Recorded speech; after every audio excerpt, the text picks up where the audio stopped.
computational neuroscientist, I guess, turned an entrepreneur. I'm currently the chief science officer at a company called Cognitiv.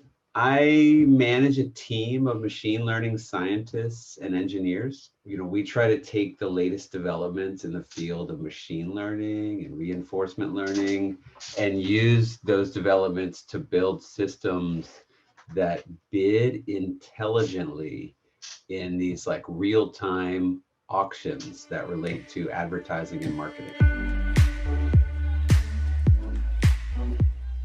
I majored in computer science, and that was sort of more of an exploratory period.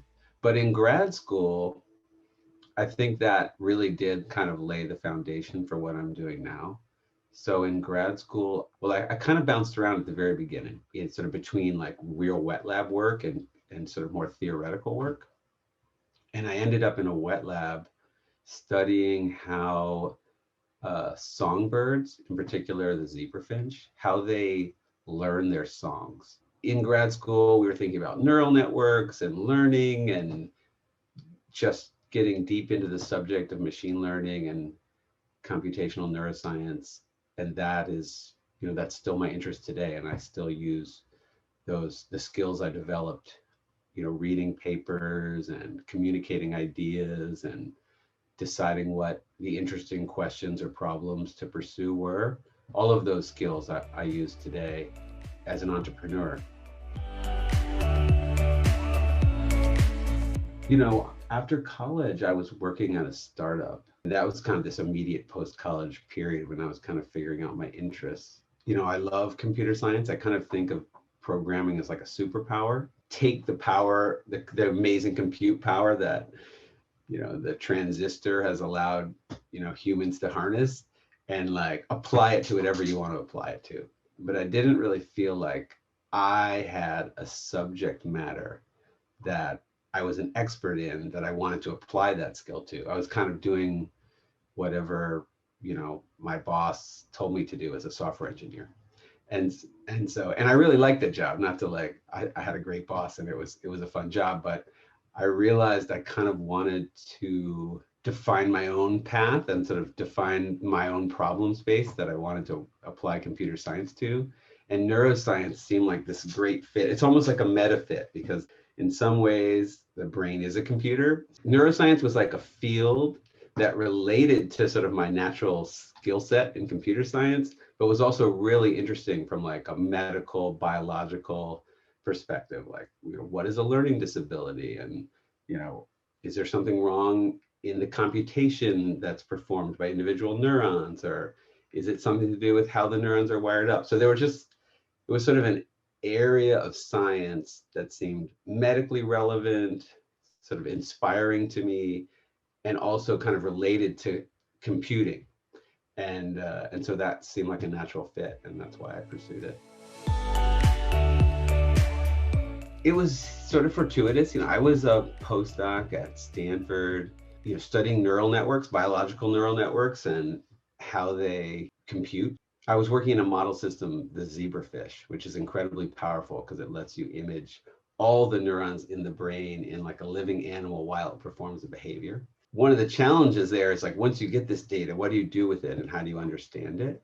And there were really exciting things happening in the field of artificial intelligence or machine learning, depending on how you want to put it, that sort of related to that. So the use of neural networks for like understanding complex data sets and finding patterns in that data.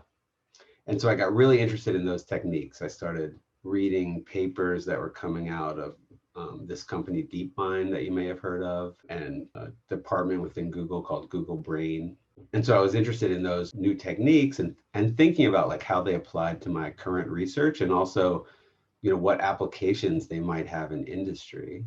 And I happened to reconnect with Mark and Jeremy, and they were telling me about their like ambitions with regard to starting a company. And then we sat down and Mark was telling me about what they were thinking, and it got me thinking, hey, I think some of the things I've been reading about and applying to my data could be really interesting in being applied to the types of problems that Mark and Jeremy were telling me about, which are sort of these marketplaces that have been created in the world of advertising to allow, instead of an advertiser buying advertisements in bulk, you sort of buy them one by one very precisely. So it's like, I want to show this person an ad at this time and this other person an ad at this other time. And it was sort of like, hey, I think some of the machine learning technology I'm interested in could really be applied to that problem. And then that's how we got started. They agreed with me, and we started thinking about, how we'd organize the company and raise the funds we need to start it. And that was now 5 years ago. And now we're 50 people and doing really well as a company. So it's been a lot of fun. My broad responsibility is to build the models that we need to succeed in this competitive marketplace. So say you visit a particular website and an ad is about to show up, there'll be an auction where many different advertisers can bid to put an ad in that spot. And they get about 4 milliseconds to decide how much they want to bid. And then all the advertisers bid, and whoever bids the most gets to show the ad. And so obviously a human can't make that decision. I have a team of machine learning researchers or scientists and engineers that, we think about how to best model that problem and then try to get the data, organized in a way that we can use it to build the models we need. And then we test those models in production, and then there's like a feedback loop there. Hey, what works, what doesn't work? And we're just continuing to make progress on that difficult problem. When this technology first arrived, there were very simplistic algorithms, to decide how much to bid. Like, if this property is true, bid this, else bid this kind of algorithms. But obviously that's suboptimal. And so there's just been this competitive evolution of different companies trying to figure out the best way of answering that question quickly. And sort of we're sort of at the forefront of that, applying like the latest technology in machine learning to answer that question as accurately as possible. I think I enjoy like the collaborative problem solving. I've always been a person who I think thinks best when I'm talking to someone else. And so I have lots of one-on-one meetings with our scientists.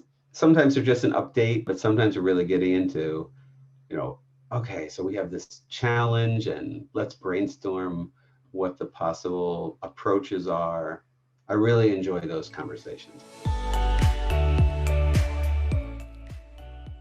I feel like my current role is actually a lot like academia, in the sense that we're trying to solve hard problems and we're reading academic research papers and trying to apply those.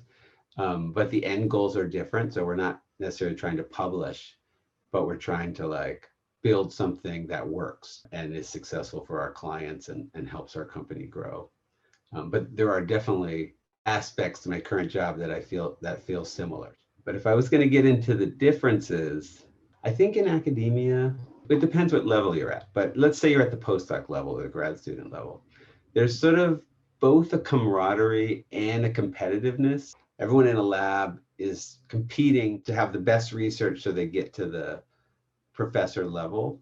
Whereas industry, I think everyone's interests are a little better aligned. There's stock options that sort of align everyone's interests in having the whole company succeed. That feels different to me.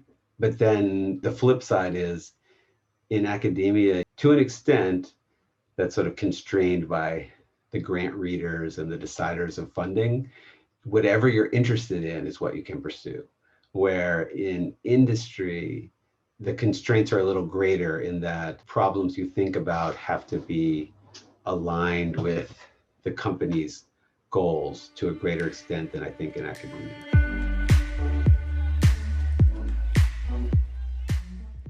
One is communication. So the ability to communicate ideas to clients or the rest of the team is critical. I think sort of management skills, so the ability to understand the career development goals of your employees and figure out how the company's goals can align with those career development goals is a real skill in sort of building a happy and productive workforce. I think an important skill in growing a company is hiring. So the ability to like interview well. Fundamentally, when you're interviewing someone and deciding to hire someone, you have pretty limited information. So it's a matter of like using all the clues that come from that interview well. I think that's a super important skill that's unrelated to STEM. Yeah, and the list goes on from there. Like usually my day starts with like a stand-up, which means a small, short meeting where we all just see each other face to face and say good morning, kind of.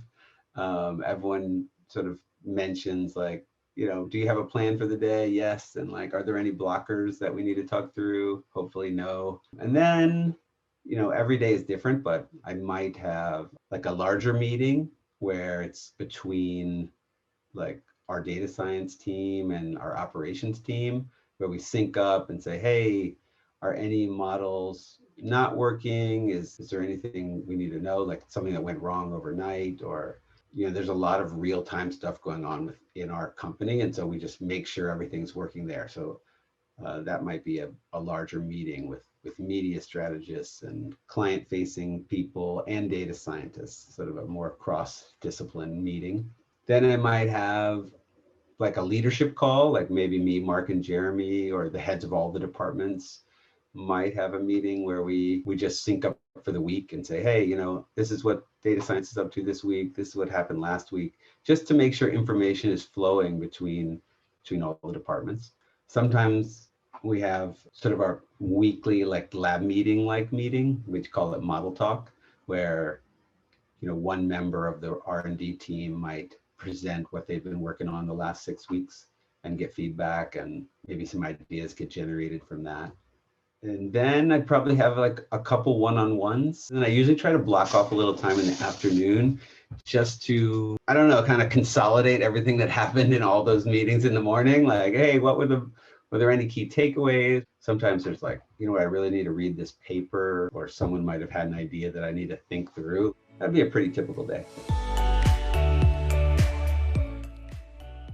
So one is like machine learning. There's fantastic Python packages like scikit-learn that I would play with.